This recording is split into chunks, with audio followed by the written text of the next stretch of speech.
que l'Afrique est pauvre, sauvage, avec des guerres, des conflits, sans nous préciser que c'était leur vache à lait. Nous poussons parfois nous-mêmes à avoir peur d'y retourner pour les vacances ou pour développer, car on a été trop déracinés.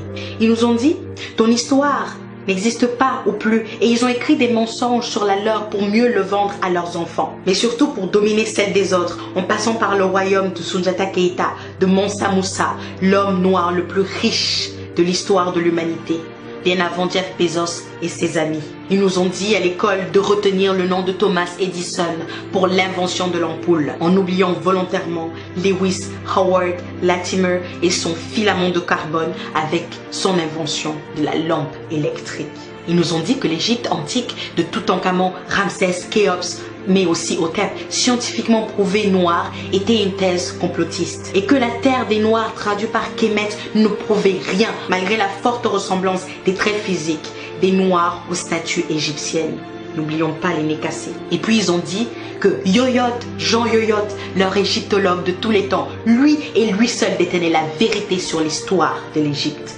Mais que le travail de Cheikh Anta Diop est une imposture, car c'est à eux de choisir comment s'écrit notre histoire. Ils nous ont dit, nous allons garder vos objets d'art dans nos musées pour qu'ils ne soient pas détruits ou gaspillés, comme avec l'os d'Ishango du Congo, la preuve la plus ancienne de l'utilisation du savoir des mathématiques dans l'humanité et qui a été initiée par les Noirs. Ah non! Il faut surtout pas leur dire que des choses utiles ils ont inventées. Ils nous ont dit qu'ils ont fait la première déclaration des droits de l'homme en 1789, alors que la charte du Mandingue existe depuis 1236 et prônait déjà la paix sociale dans la diversité, l'inviolabilité des personnes humaines et de l'éducation, l'intégrité de la patrie, la sécurité alimentaire, l'abolition de l'esclavage ou encore la liberté d'expression. Quelle coïncidence! Ils nous ont dit, vous n'avez pas de civilisation, d'inventeurs, de chercheurs, de scientifiques, de philosophes, en passant par Thalès, Pythagore ou Hérodote.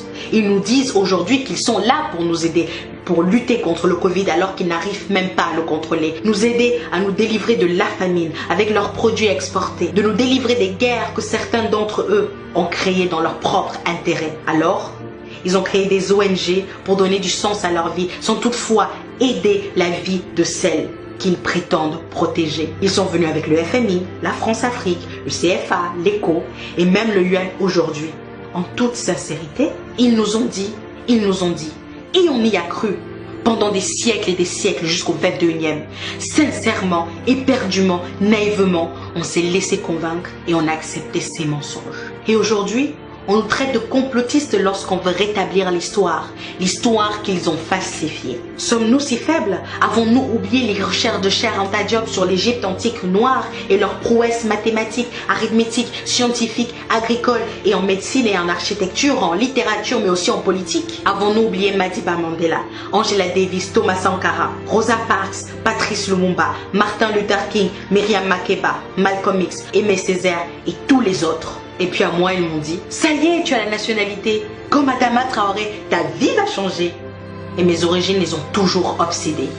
Ils m'ont dit, il faut t'intégrer. Je me suis exécutée et j'ai parfois oublié mon passé. Ils m'ont dit, oublie ton passé pour avancer, alors que c'était juste pour me manipuler. Ils m'ont dit, arrête de parler, de te victimiser. C'est mieux ici comparé aux États-Unis. Chez nous, il y a l'égalité, du moins sur le papier.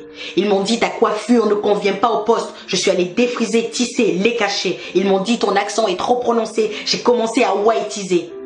Ils m'ont dit, ton nom n'est pas assez francisé. J'ai pensé à le changer. Non, je ne l'ai pas fait. Mon prénom l'avait déjà été. Ils m'ont dit, ta couleur est trop foncée. Mais comparé aux autres, ça va pour se moquer. Ils m'ont dit, il te faut un diplôme. Et je suis allée jusqu'en Chine pour étudier. Ils m'ont dit, il te faut de l'expérience. Et je suis allée travailler. Ils m'ont dit, il te faut du réseau, de la connexion. Je suis allée chercher. Et puis ils m'ont dit, je suis dans le regret de t'annoncer que nous ne ferons pas suite à ta candidature, car malgré tout l'intérêt que nous portons à ton profil, parfois trop qualifié, ce dernier a été refusé, sans même me dire désolé. Ils m'ont dit liberté, égalité, fraternité. J'ai voulu y croire parce que cela sonnait juste, mais quelle naïveté. Et enfin, ils nous ont dit beaucoup de mensonges, avec un petit mot d'accompagnement, rentrez chez vous.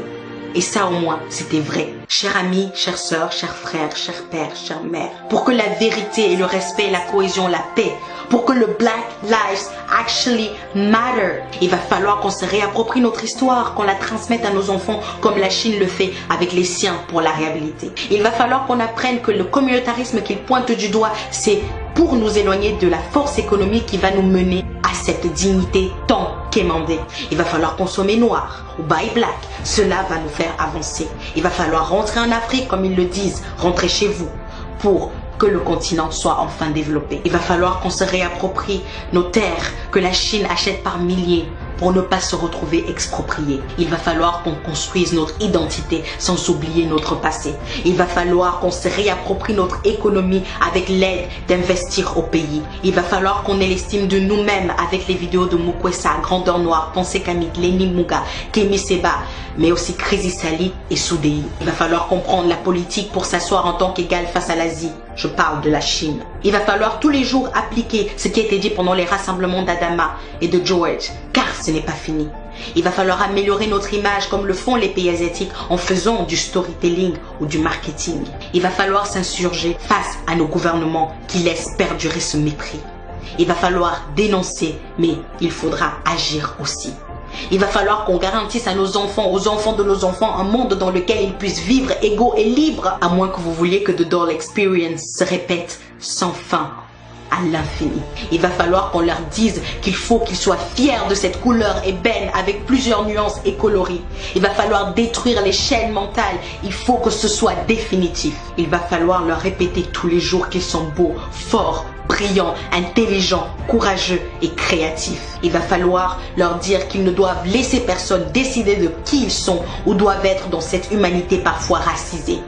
Il va falloir leur dire que personne ne fait le choix d'être noir ou blanc car ce sont des couleurs créées pour diviser. Il va falloir se demander si nous allons continuer d'accepter qu'ils nous dictent notre conduite et surtout qu'ils nous autorisent cette liberté ou allons-nous l'arracher. Il va falloir être prêt car ça va être difficile. C'est un combat qu'ensemble nous allons, main dans la main, gagner pour que le racisme ordinaire, institutionnalisé, systémique, étatique ou ethnique soit enfin dans ce monde éradiqué. Il va falloir arrêter de nous plaindre pendant une semaine et puis retourner à nos seules filles. Plouf! Lutte oubliée. Et enfin, il va falloir se demander, et si